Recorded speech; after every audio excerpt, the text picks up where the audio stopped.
Jadi kalau kata gue secara keseluruhan film ini kurang ya. Tapi film ini sangat.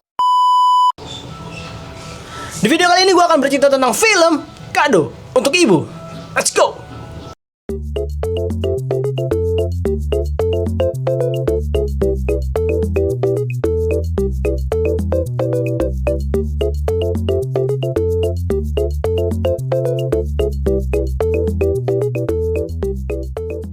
Kita nonton trailer filmnya dulu yuk. Ibu lagi investasi ke Ara. Jadi nanti Ara bisa beli apapun yang Ara mau. Bisa kado buat ibu. Bisa. Hubungannya sama Damkar apa ya? Damkar kan baik, Pak. Damkar suka menolong masyarakat yang keadaannya lagi darurat. Boleh ya, Pak? Jadi kadonya apa, Dek? Ibu Om sukanya apa? Loh, Ibu Om kan beda sama ibunya, Dek. Anggap aja latihan jadi ayah. Belajar jadi ayah yang baik. Ngapain dia kesini? Anak kecil ini musuh aku di sekolah. Emas 1 gram bisa 3 juta. Itu uang semua, Om. Enggak, bisa pakai daun. Pakai uang semua, Dek.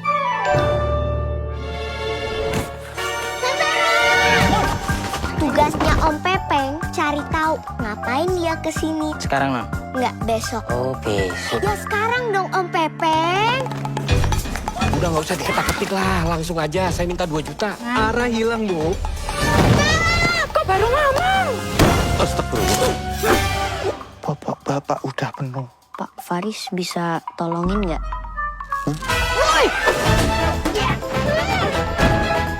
Astagfirullah, bensin. Sekarang diam dulu. Jangan berisik. Ica! Kok bisa lepas? Dia itu sama anak kecil perempuan. Itu anak saya. Cari Faris, bantu cari kado buat anak itu. Siap, Dan? Siap. Kamu nganter aku ke salon loh, Ay. Kenapa tadi kamu tiba-tiba ngilang? Saya udah capek ngikutin kemauan kamu. Niat baik itu harus dibarengin sama cara yang baik juga, supaya hasilnya pun ikut baik. Semuanya terlambat, Om. Mungkin Ara udah gak bisa kasih kadonya ke ibu. Ara, ayah nyariin kamu, ibu juga. Semua panik, Ra. Kasih kau tak berhenti. Terima kasih kau tak menyerah.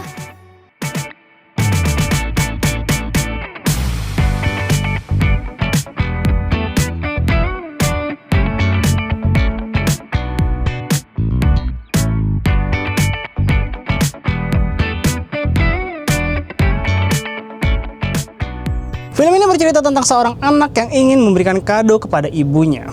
Sebagaimana sesuai judul, Kado untuk Ibu. Jadi ada si Ara, seorang bocil atau anak kecil, ya kira-kira usianya 7-8 tahun, yang sedang merindukan ibunya gitu, sedang ingin berbakti kepada ibunya. Dia ingin kasih kado gitu, kasih apresiasi ke ibunya, karena dia sayang banget sama ibunya. Ayah dari anak ini adalah seorang satpam.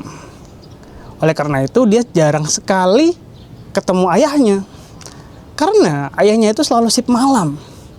Dan ketika pagi tiba atau ketika di rumah, beliau tuh istirahat gitu. Jadi jarang banget ketemu sama ayahnya. Ceritanya Ara ini ingin memberikan surprise atau memberikan kejutan kepada orang tuanya, khususnya ibunya. Jadi dia memberikan kado tidak bilang-bilang alias diam-diam.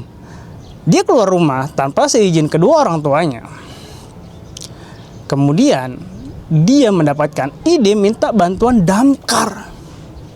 Ini satu cerita yang amat menarik gitu. Ada damkarnya di sana, mengangkat profesi damkar dan mengangkat profesi security gitu, satpam. Bagus, menarik ceritanya. Tapi sayangnya ceritanya itu dirusak. Konflik dari film itu sebenarnya ringan aja gitu, antara perselisihan anak-anak SD gitu.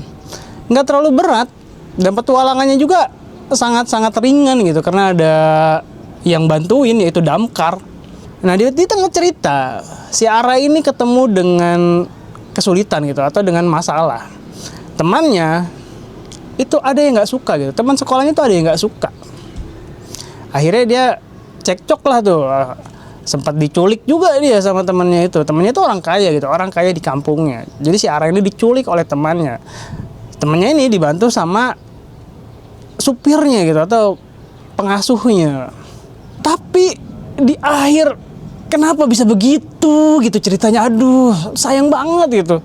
Andai di akhir tidak ada plot yang seperti itu atau plot twist cuman aneh gitu. Itu sayang banget gitu. Jelek, ngapain sih dibuat kayak gitu gitu. Kalau emang mau buat kayak gitu, minimal tuh color gradingnya tuh bagus gitu, beda gitu loh. Jadi kita sebagai penonton tidak merasa ditipu. Kalau lu bikinnya sama color gradingnya, kita sebagai penonton merasa ketipu. Udah gitu nih, di ending anjrit banget. Tangisan tuh diperes banget gitu. Ceritanya tuh sinetron banget gitu. Ngapain sih? Kan ada film bioskop ya. Ngapain dibuat jadi seperti sinetron? Jadi kalau kata gue secara keseluruhan film ini kurang ya. Tapi film ini sangat bermanfaat. Karena film ini tuh film anak gitu loh. Dimana di negara kita film anak itu sedang krisis gitu. Jarang sekali film anak yang ada di bioskop-bioskop Indonesia. Oleh karena itu film ini bisa menjadikan alternatif bagi orang tua yang ingin mengajak nonton anaknya. Kalau boleh nebak nih ya, film ini akan diberikan rating di bawah 3 sih menurut gue. Karena kita kecewa bos. Kita kecewa. Ceritanya lu rusak. Asli dah. Andai nggak lu rusak, mungkin nilainya itu masih 5 atau 6 gitu. Masih layak tonton sebenarnya. Tapi ceritanya lu rusak. Segitu dulu kali ya untuk ulasan film Kado untuk Ibu. Semoga bisa menjadi bahan referensi bagi lu yang ingin nonton di akhir pekan ini.